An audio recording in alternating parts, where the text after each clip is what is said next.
Here, the head coach of the Rockford Ice Hogs, Andrew Sorensen, a couple big games for you guys here against the Grand Rapids Griffins, and you guys have a postseason berth in your hand with the postseason clinched, what now becomes the biggest focus, the biggest focal point for you guys in the last few weeks of the season? Just playing to our identity, good habits, and just making sure we're ready for the postseason. It's more important right now, and just managing guys' minutes and workloads, but just making sure our habits are really good. I know you got asked about Cole Gutman earlier this week at media availability. Wanted to ask about him in the pregame as well. Of course, Player of the Month, first Ice Hog since 2015. But what are the smaller things that he does, away from the points, the goals, and assists, but the smaller details that he's good at that allows him to succeed? Well, I think you just hit on it. All the little things he does away from the puck that sets him up for good offensive opportunities, his anticipation defensively, and also anticipation offensive, when to go at the right times. He's been really good. We saw this last year as well, and I think this year he's taken it to a different level. His line of him in the middle of Brett Seney and then Rem Pitlick as well, they've been outstanding. Do you worry at all about becoming too dependent on that top group?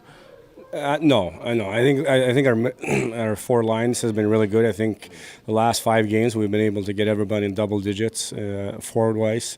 You do that down the stretch. It's hopefully a long postseason as well. You need everybody, and different guys step up at different times. I think it was in Chicago. We had that other unit on the power play scored 2 goals, so those things add up. This Grand Rapids team has lost in regulation twice since the middle of January. They've been playing some really good hockey. Nobody's getting out to big leads on these guys. What's the challenge like for you guys here tonight, and how exciting is that here? Having a great test this evening and 2 big ones against a team you're trying to chase down.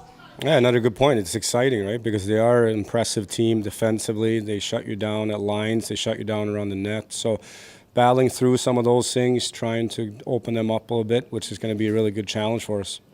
And then obviously home and home this weekend with them. So with the travel involved, does that impact the line management a little bit in terms of guys' minutes and such? Yeah, a little bit at times. It a little bit depends on the game, the score, and where we're at with everything. And then also lineup changes for tonight. I got a peek, but can you kind of fill us in on any tweaks that you have here tonight?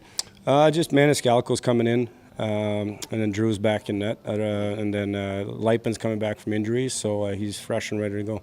I saw Maniscalco paired up with Del Mastro for you guys. Obviously, Deli had played a lot with Nolan Allen. What's the advantage for a young defenseman to get to play with different partners who have different strengths and styles throughout a year? Well, Deli's been really impressive because it doesn't matter who we're putting him with. He seems to be able to adapt to that player, and he makes his D partner, easy to play with. He's easy to play with, right? So we feel really comfortable about putting him on the right side, on the left side, different partners, and he's handled it real well. And for a young player, it's really impressive. We kind of heard something similar to that from Rem Pitlick and Brett Seney. When that line got assembled, they were saying, well, it's easy to play with smart players and with good players. Do you feel like you have a lot of those smart players and good players that are interchangeable on this lineup? We do, yeah. We feel really good about across the board our lineup right now, and healthy and ready to go. All right, thanks for the time as always, Coach. Good luck tonight. Yeah.